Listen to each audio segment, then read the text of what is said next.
کسی کے حوالے کر دیا، موبائل کے حوالے کر دیا، ٹی وی کے حوالے کر دیا. ہاں یہ ہے کہ ان میں کو اچھی چیزوں تک تو بہت زبردست، لیکن جنت بات یہ ہے کہ ایسا نہیں ہو رہا. گلی محلے میں سیکھنے جائیں گے جیسا ماحول ہے وہ پائیں گے، اسکول کالج میں جائیں گے جیسا ماحول ہے وہ دیکھیں گے. خود نہیں سکھا اور کچھ نہیں، کم از کم یہ تو سکھا دو، پتا ہو یہ سوالات ہیں یہ ان سے کیے جائیں گے، اب ان کو دہرایا جائے، ان کو سنایا جائے، ان سے پوچھا جائے، یاد کروائے جائے. تو اگر یہ سوالات یاد کروائے گئے تو انشاءاللہ جہاں خود ہمیں یاد ہوں گے ساتھ ہی بچوں کو بھی یاد ہوں گے، اور جب وہ بڑے ہو جائیں گے تو ان کی روح میں رچ بس جائے. تو یہ ہے قبر میں آسانی کے لیے دوسرا طریقہ کہ سوالات قبر جو ہے ان کو یاد رکھا جائے. حضرت حوصلہ بن محمد بن قلی رحمۃ اللہ تعالیٰ فرماتے ہیں کہ میں نے یزید بن ہارون رحمۃ اللہ تعالیٰ کو خواب دیکھا.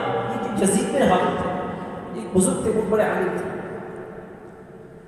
اب جو علماء ہوتے ہیں اکثر اوقات یہی ہوتا ہے کہ وہ لوگوں کو یہی باتیں بیان کرتے ہیں کہ بھائی دنیا عارضی ہے، مرنا ہے، قبر میں جائیں گے، قبر میں یہ سوالات ہوں گے، یہ سوال ہے، یہ جواب ہے، وہ پوری یہ ساری باتیں بیان کرتے ہیں. یہ بزرگ جب دنیا سے گئے ان کو جب خواب میں دیکھا، پوچھا کہ آپ کے پاس جب منکر میں کیا ہے انہوں نے سوالات کی تو آپ نے کیا جواب دیا؟ انہوں نے کیا جواب دیا؟ پوچھا جب من ربوں کا مادینوں کا، پھر سرکار کی طرف اشارہ، یہ پوچھا یہ کون ہے، یہ سب سوالات ہو رہے ہیں ان سے. انہوں نے کیا جواب دیا؟ کہتے ہیں میں تو 60 سال تک دنیا میں لوگوں کو یہی سوال جواب بھی بتاتا رہا. سبحان اللہ. مطلب کیا ہے کہ جو میں دنیا میں 60 سال تک بیان کرتا رہا وہ مجھے یاد نہیں ہوگی. تو آپ مجھ سے پوچھ رہے ہیں. تو جب یہ کہا تو ایک فرشتے نے کہا یہ سچ کہتا ہے، یہ سچ کہتا ہے. تو پھر اس کو فرشتے کہتے ہیں نم صالحا، سو جا، تیرے لیے کچھ بھی نہیں، کوئی آزمائش نہیں، کوئی تکلیف نہیں، نم صالحا، سکون سے سو جا. تو کیا پتا چلا کہ یہ سوالات دنیا میں سیکھے سکھائیں، برکت کیا مل رہی ہے. فرشتے پوچھ رہے ہیں، اگر یہ بھی عرض کر دیں گے، اگرچہ سوالات تو جو ہے جواب تو وہی ہے، لیکن یہ واقعات یہ بتاتے ہیں کہ جس کے روح میں جسم میں رچ بس نہیں ہوں گے وہ کچھ بھی کہے گا ان کو تو پتہ ہی ہے اس نے یہی کہنا، کیونکہ حدیث کا مفہوم ہے کہ جب وہ فرشتے سوالات کرتے ہیں بندہ جواب دیتا ہے، وہ کہتے ہیں ہمیں پتا تھا تم نے یہی کہنا ہے، ہم تو جانتے تھے تم نے یہی کہنا. تو جب یہاں بھی یہی بات ہے اور انہوں نے کہا کہ میں تو 60 سال تک یہ دنیا میں لوگوں کو یہی تو بیان کرتا ہے، اللہ آج مجھے سے پوچھ رہے. یہ فائدہ ہوا سوالات کو یاد کرنے کا. تیسری بات تلاوت قرآن، کہ جو بندہ تلاوت قرآن کرنے کا عادی ہے اللہ جل شانہ اس کی قبر کو بھی روشن فرما دے گا. اب تلاوت قرآن ایک سرسری جائزہ میں اپنا ہر بندہ، ابھی رمضان شریف آ رہا تو بہت سارے لوگ تو وہ ہوتے ہیں جو رمضان میں قرآن کھولتے ہیں اور پھر بھی 4 دن پڑھتے ہیں، اس کے بعد آگے پھر وہ ہوش نہیں ہوتی. تو ہر بندہ تھوڑا سا اپنا جائزہ ہے کہ میں نے اس پورے سال میں کتنا قرآن پڑھا ہے. تو ہمارے سامنے آ جائے گا کہ میں نے کتنا قرآن پڑھا ہے. تو اب جب قرآن پڑھا ہی کوئی نہیں، کھول کے دیکھا ہی نہیں، نہ پڑھا نہ سمجھا نہ سیکھا، تو پھر تمنا یہ ہو کہ نہیں بھائی اس کی برکتیں بھی ہمیں ملیں. بے شک قرآن کی برکتیں تو ہے لیکن جو پڑھے اس کو ملیں گے. تو تلاوت قرآن کرے، اپنے قبر کو روشن کرے. اور اس کے لیے دعوت اسلام نے تو جگہ جگہ آپ کو سکھانے کے لیے بیٹھی، سیکھو تو صحیح، آؤ تو صحیح، لیکن یہ بھی نہیں ہو رہا. قرآن ایک تو اس کی تلاوت کو معمول بنائے، دوسرا صحیح قرآن بھی تو پڑھے. قرآن صحیح نہیں پڑھنا نہیں آتا. بے شک ایک دوسرے کا سنسنا اندازہ ہو جائے. اچھا یہ سننا جو سنانا ہے اس میں بھی شرمندگی والی کوئی بات نہیں.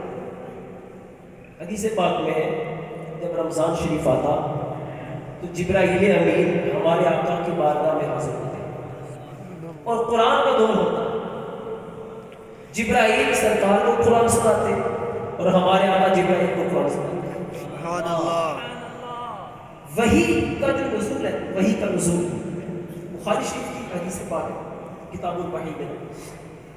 جب وحی آتی تھی نا تو سرکار کو سخت سردی میں بھی پسینہ آتا. سخت سردی میں پسینہ آتا تو پسینہ آپ کے یوں پیشانی مبارک سے موتیوں کی طرح ٹپکتا تھا. اس کی حکمت یہ بیان کی گئی کیونکہ ہمارے آقا بھی نور، قرآن بھی نور اور جبرائیل بھی نور. اب جب یہ تینوں انوار جمع ہوتے تو نور کی ایک خاص گرمی تو ہوتی. جب یہ تینوں انوار جمع ہوتے اس وقت ایک گرمی پیدا ہوتی جس سے میرے آقا کو پسینہ آتا اور آپ کے چہرہ انور سے پسینہ موتی کی طرح بہتا چلا جاتا. تو قرآن جب جبرائیل حضور کو سناتے ہیں، سرکار جبرائیل کو سنا رہے ہیں، بعض صحابہ کو سرکار فرماتے ہیں تو مجھ سے مجھے سناؤ، مجھ سے سنو. تو جب وہاں یہ بات نہیں، ہم پتہ نہیں کیوں شرماتے ہیں. قرآن بھی سنانا کسی غلطیاں نکل گئی تو غلطیاں تو نکلنی ہے تو ٹھیک ہونی ہے. جب نکلے گی نہیں تو ٹھیک کیسے ہوگی؟ تو یہ ہے تیسری بات، قرآن، تلاوت قرآن. چوتھی بات صدقہ کرنا. صدقہ بھی وہ چیز ہے جو قبر کی گرمی کو دور کر دیتا. سبحان اللہ. قبر کے اندر انسان کے لیے راحت کا باعث بنتا. اگر صدقہ اس کی عادت بنا لی جائے تو اس کی کیسے برکتیں ملتی ہیں. انہی دنوں کا ایک واقعہ ہے.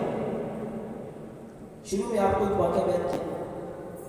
امام حسن بصری رحمۃ اللہ تعالی انہوں نے وظیفہ دیا. اس عورت نے پڑھا جس مقصد کے لیے دیا گیا مقصد پورا ہوا، اگرچہ اس کا رزلٹ کچھ اور تھا.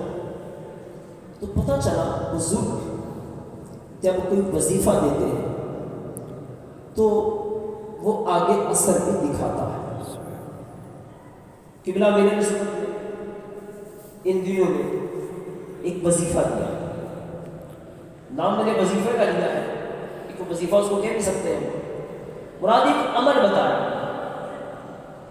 15 شعبان المعظم کی رات، اس سے پہلے اس رات میں جو 1500 روپیہ دعوت اسلامی کے مدنی کاموں کے لیے دے تو دعا کیا دی، اللہ اس کو مرنے سے پہلے پیارے آقا کا دیدار عطا فرما دے. سبحان اللہ. تو وظیفوں میں برکت ہوتی ہے. ہمارے ایک اسلامی بھائی صاحبہ وہ گھر میں بیٹھے سن رہے تھے کہ پیر صاحب نے کو آتی تو کہتے ہیں کہ میری والدہ نے اسی وقت 1500 روپیہ نکال کر دعوت اسلامی کے مدنی کاموں کے لیے دے دیا، دینی کاموں کے لیے پیش کر دیا. بس وہ برکت یہ ظاہر ہوئی کہ میری والدہ سوئی ہے. جب یہ ظاہری آنکھیں بند ہوئی، قسمت انگڑائی نہیں کہ جا کے دل کی آنکھیں کھل گئی اور خواب میں اپنے آقا کا دیدار کر لیا. سبحان اللہ. تو صدقہ، ایک تو صدقہ ہم بھی کرتے ہیں وہ بھی اس کی برکت تو ہے، لیکن جب کسی کے کہنے پہ کرتے ہیں تو ساتھ کچھ اور بھی شامل ہو جاتا ہے. ادھر سے برکت، دعا، یہ سب بھی شامل ہوتا ہے. تو الحمدللہ اس کے بعد اس کی لائنیں لگی. تو ہر ایک اگر واقعی خلوص دل کے ساتھ یہ کرے گا تو کس کی تمنا نہیں ہے کہ وہ اپنے آقا کو خواب میں دیکھے؟ ان آنکھوں کا ورنہ کوئی مصرف ہی نہیں ہے کہ سرکار تمہارا رخ زیبا نظر آئے۔ یہ کس کی تمنا نہیں ہے؟ جو عشاق جب دنیا سے جاتے ہیں تو قبر میں بھی جب جاتے ہیں تو وہاں بھی وہ یہ کہتے ہیں کہ قبر میں سرکار آنا تو میں قدموں کر کے گر فرشتے بھی اٹھائے تو میں ان سے یوں کہوں اب تو پائے ناز سے اے فرشتوں کیوں اٹھو، کیونکہ مر کے پہنچا ہوں یہاں اس دل اللہ کے پاس کہ بھائی ہم تو مرے ہی اس لیے کہ سرکار کا دیدار ہو۔ دنیا میں یہ حسرت رہی پوری نہ ہو سکی، کس کی حسرت میں ہر چاہتا تو دنیا میں حسرت کئیوں کو ہوتی ہے نہیں پوری ہو پائی یا نہیں ہو جاتی بازو، لیکن قبر میں تو یہ کرم ہوگا نا، بے شک اللہ کرم ایسا فرمائے کہ قبر میں جب سرکار آئے تو واقعی ایسا ہو جائے قبر میں سرکار آئے تو میں قدموں کر کے اور وہاں اللہ ہمیں آپ کی وہ پیاری صورت مبارک پہچاننے کی بھی توفیق دے آمین۔ اور اللہ ہمارے قبر کے اندھیروں کو ہمارے آقا کے انوار سے منور فرما دے آمین۔ تو صدقہ وہ چیز ہے بلاؤں کو ٹالتا ہے، بے شک پریشانیوں کو دور کرتا ہے، بے شک قبر حشر کے کئی مسائل کا حل۔ اچھا یہ ضروری نہیں کہ صدقے کے لیے آپ کو بڑی اماؤنٹ کے دیں گے تبھی صدقہ ہو، آپ کا اخلاص تھوڑا بھی دیں گے تو اللہ کی بارگاہ میں قبول ہو